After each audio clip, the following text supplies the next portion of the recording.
코로나19 첫 백신이 전국 보건소와 요양병원으로 이송을 마쳤습니다. 26일 오전 9시부터 첫 접종이 시작되는 가운데 경기도 내에서는 1차 접종을 통해 7만 3천여 명이 백신을 맞게 됩니다. 3월 2일부터 시작되는 새학기에 경기도 내 학교에서는 학교별로 학생 3분의 1만 대면 수업을 할 전망입니다. 경기도교육청은 방역 물품과 전담 인력을 모든 학교에 지원하기로 했습니다. 의정부시가 교통 취약 지역인 밀락 2지구와 구산지구, 녹양지구를 대상으로 경전철 노선 연장을 추진합니다. 하지만 국비가 확보돼야 사업이 추진될 수 있어 예비 타당성 조사 결과가 주목됩니다. 무주택자면 누구나 분양받을 수 있는 경기도의 기본주택 법안이 발의돼 탄력을 받게 됐습니다. 경기도는 법안이 통과되면 3기 신도시에 장기 임대형 기본주택 물량을 공급할 계획입니다.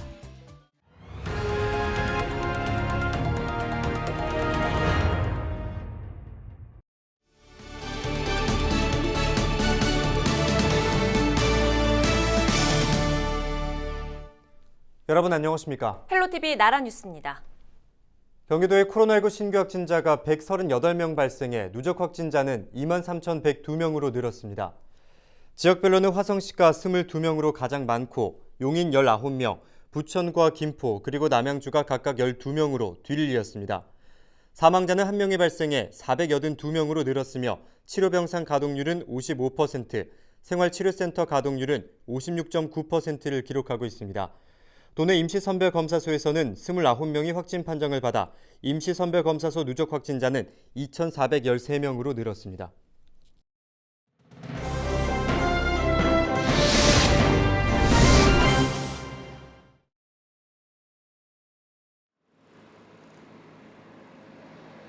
경북 안동 공장에서 만들어진 아스트라제네카 백신은 경기도 이천 물류창고를 거쳐 전국 보건소와 요양병원으로 옮겨졌습니다. 26일 국내 첫 백신 접종을 위해서입니다. 가장 먼저 백신을 맞는 건 요양병원과 요양시설, 정신요양시설과 재활시설 입원 환자입니다. 이곳에 종사하는 사람 역시 1순위입니다.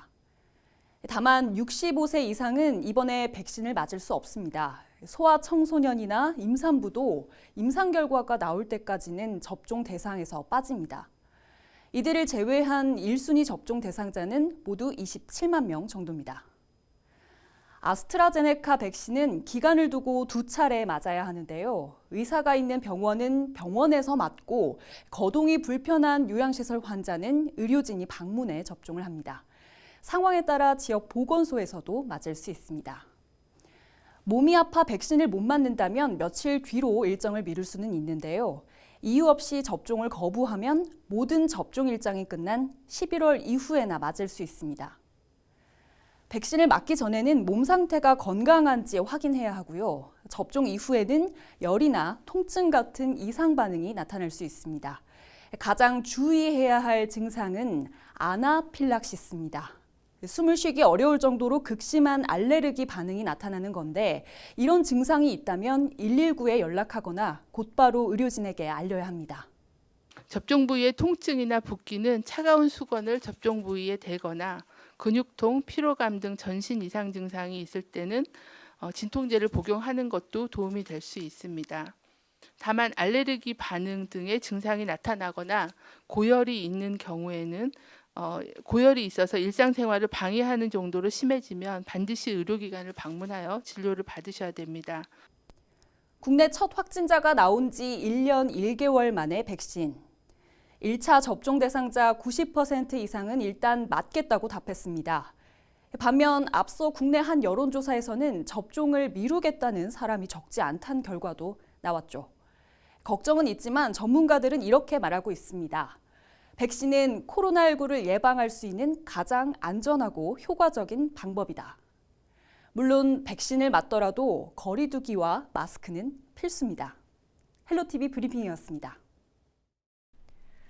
전해드린 것처럼 코로나19 백신 접종이 26일부터 일제히 시작되는 가운데 경기도 내에서는 7만 3천여 명이 1차 접종을 받을 예정입니다. 1차 접종 대상자는 요양병원과 시설의 65세 미만인 종사자와 입소자입니다. 시설별로는 요양병원이 371곳에 4만 3천여 명이고 요양시설은 1,377곳 3만여 명입니다. 요양병원은 자체 의료진이 접종에 나설 계획이며 요양시설은 지역 보건소에서 의료 인력이 파견을 가거나 접종 대상자가 보건소에 방문해 접종할 예정입니다. 포천시는 26일 오전 10시부터 요양병원 시설 입원 입소자와 종사자를 대상으로 코로나19 백신 예방접종을 시작합니다. 이번에 접종에 사용될 아스트라제네카 백신은 25일부터 26일까지 순차적으로 배송되며 포천시는 총 1,700명분의 백신과 주사기를 공급받습니다. 백신 접종은 1인 2회에 걸쳐 진행되며 군경찰보건소는 안전한 예방접종과 약품 관리를 위해 정부 매뉴얼에 따라 사전 점검을 완료했습니다. 3월 2일부터 시작되는 새학기에 경기도 내 학교에서는 학교별로 학생 3분의 1만 대면 수업을 할 전망입니다. 이재정 교육감은 온라인 기자회견을 통해 거리 두기가 2단계일 경우 대면 수업 인원은 3분의 1을 원칙으로 한다고 밝혔습니다. 다만 고등학교는 2단계에도 3분의 2 등교를 원칙으로 하고 소규모 학교와 농산어촌 등 지역에 따라 최대 학생의 3분의 2가 등교할 수 있도록 했습니다. 또 유치원과 초등학교 1, 2학년 학생은 학교 생활 적응을 위해 거리 두기에 관계없이 매일 등교를 원칙을 고려한다고 밝혔습니다. 이 교육감은 안정적인 학습 환경 조성을 위해 모든 학교에 방역 전담 인력을 지원하고 방역 물품을 보급하기로 했습니다. 학생과 교직원별 마스크 임의 구입비 32억 5,200만 원과 학생 1인당 5천 원 기준으로 방역물품비 85억 원을 확보해서 방역물품 지원 예산만 하더라도 118억 원을 배정하였습니다. 여기에 총 사업비 267억 원을 편성해서 3월부터 5개월 동안 도내 모든 학교에 1명에서 5명까지 방역 담당 전담 인력도 지원을 합니다. 의정부시가 경전철을 교통취약지 3곳으로 연장하는 안을 세웠습니다. 고산지구와 밀락 2지구, 녹양지구에서 경전철을 탈 수 있게 한다는 건데요. 5천억 원이 넘는 큰 사업비가 소요되는 만큼의 국비 확보가 필수적입니다. 이지훈 기자입니다. 미니 신도시급으로 조성된 의정부 고산지구입니다. 이곳에 총 만여 세대가 입주할 예정입니다. 특히 주변엔 복합문화단지와 법조타운 등 대규모 개발 사업이 예정돼 있어 교통 인프라, 특별히 철도망 확충이 시급한 과제로 떠올랐습니다. 의정부시는 경전철 노선을 고산지구 중심부까지 연장하는 안을 세웠습니다. 탑성역에서 고산지구 방면 2.2km 구간입니다. 시는 또 밀락 2지구와 가능 녹양지구에서도 경전철을 탈 수 있게 한다는 계획입니다. 밀락 2지구 방면은 어령역에서 3.8km를, 가능 녹양지구 방면은 흥선역에서 경민대와 종합운동장을 거쳐 4.2km를 연장한다는 겁니다. 다만 정확한 연장 노선은 아직까진 공개할 수 없다고 밝혔습니다. 경전철 연장의 가장 큰 숙제는 예산 확보입니다. 총 5천억 원의 사업비가 예상되는데 의정부시 자체 예산으론 감당하기 힘든 규모입니다. 시는 지난해 9월 경전철 연장안을 경기도에 건의했습니다. 이 안이 경기도 검토를 거쳐 기획재정부 예비 타당성 조사까지 통과하면 국비를 지원받을 수 있습니다. 기재부에 일단 그 예타가 통과되어야만 사업이 가능할 거로 이렇게 예상을 하고 있습니다. 상당한 좀 장기적인 시간이 소요될 것 같습니다. 이런 가운데 김민철 국회의원이 현재 진행 중인 8호선 연장 사업에 의정부를 포함시켜달라고 국토부에 건의한 바 있어 어떤 결과가 나올지도 주목됩니다. 헬로티비 뉴스 이지훈입니다. 무주택자면 누구나 분양받을 수 있는 경기도의 기본주택 정책이 법안 발의돼 탄력을 받게 됐습니다. 더불어민주당 이규민 의원은 이재명 경기도지사가 추진하는 기본주택 정책을 포함한 공공주택 특별법 개정안을 발의했습니다. 개정안은 소득이나 나이와 상관없이 무주택자라면 30년간 거주할 수 있는 기본주택을 국가나 지방자치단체가 공급한다는 내용입니다. 경기도는 법안이 통과되면 3기 신도시에 장기 임대형 기본주택 물량을 공급할 수 있도록 실행 계획을 준비하고 있습니다. 주택 투기와 과잉 수요를 막기 위해서는 경기도의 기본주택 정책이 해법이 될 수 있다는 주장이 제기됐습니다. 수원 컨벤션 센터에서 열린 기본주택 컨퍼런스에서 이재명 경기도지사는 주택시장 불안정성은 투기용 주택을 대량 보유하는 과잉 수용에서 나온다며 이를 해결하기 위해서는 기본주택이 필요하다고 밝혔습니다.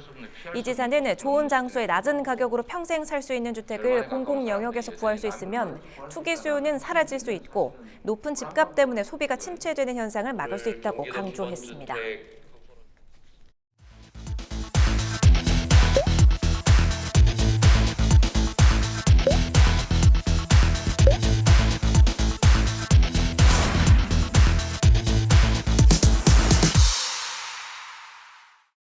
네, 오늘의 이슈입니다.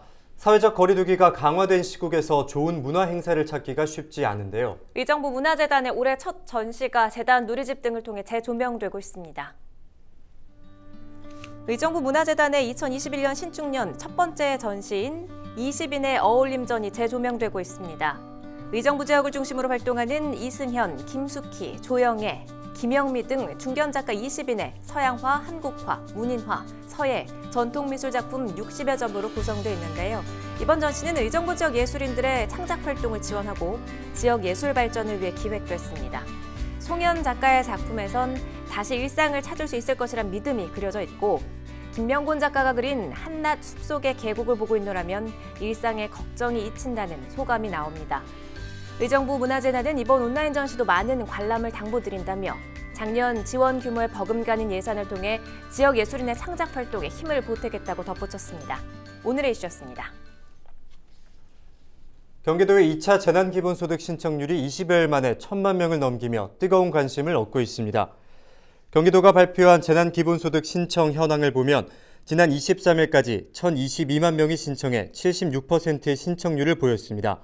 시군별 신청률은 수원시와 화성시가 83%로 가장 높았으며 오산시와 하남시가 뒤를 이었습니다. 온라인 신청은 다음 달 14일까지 진행되며 다음 달 1일부터는 현장 신청 접수가 진행됩니다. 경기도가 지역경제 활성화를 위해 지역화폐 발행을 늘리기로 했습니다. 올해 발행 목표액은 2조 8,137억 원이며 이는 지난해 발행 목표인 8천억 원에 비해 3배가량이 높은 규모입니다. 지난해에는 재난기본소득 등으로 당초 목표보다 3.5배가량이 늘었으며 올해도 목표액보다 2천억 원가량 증액될 전망입니다. 포천시가 아이스팩 재사용 사업을 추진합니다. 아이스팩 순환 사업은 재사용이 가능한 아이스팩을 수거하고 세척과 소독 작업을 거쳐 필요한 곳에 공급하는 사업입니다. 아이스팩은 해동 후 재냉동을 할 경우 여러 번 재사용이 가능하지만 생활 폐기물로 소각 처리되고 있습니다. 시는 아이스팩 재사용으로 환경을 보호하고 생활 폐기물 발생량을 줄일 수 있기를 기대한다고 말했습니다. 경기도의 공공배달앱인 배달특급이 다음 달부터 서비스 지역을 확대합니다. 경기도 주식회사는 현재 화성과 오산, 파주 등 3개 지역에서 서비스가 시행되고 있는 배달특급을 다음 달 3일부터는 이천과 양평으로까지 확대한다고 밝혔습니다. 가맹점은 이천시가 400여 곳, 양평군 170여 곳이 모집된 상태입니다. 배달특급 서비스는 올해 이천과 양평을 시작으로 연말까지 28개 시군으로 확대될 예정입니다.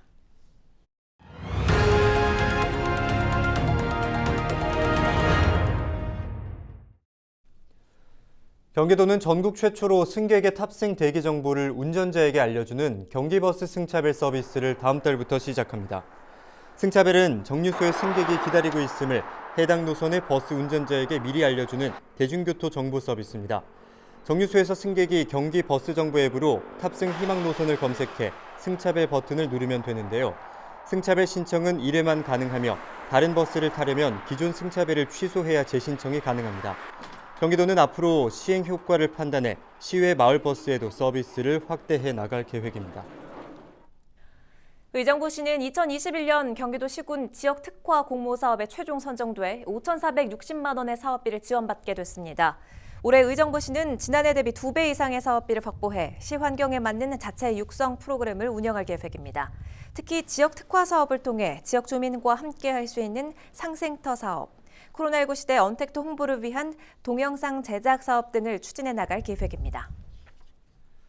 수도권을 중심으로 아파트 가격 상승이 이어지고 있는 가운데 지난달 경기도의 청약 경쟁률이 전국 최고를 기록했습니다. 부동산 114가 발표한 자료를 보면 지난달 경기도의 아파트 평균 청약률은 60대 1로 전국 평균보다 3배 이상 높았습니다. 이는 수도권 평균 29.7대 1보다도 2배 이상 높은 수치입니다. 헬로티비 나라뉴스를 모두 마칩니다. 시청해주신 여러분 고맙습니다.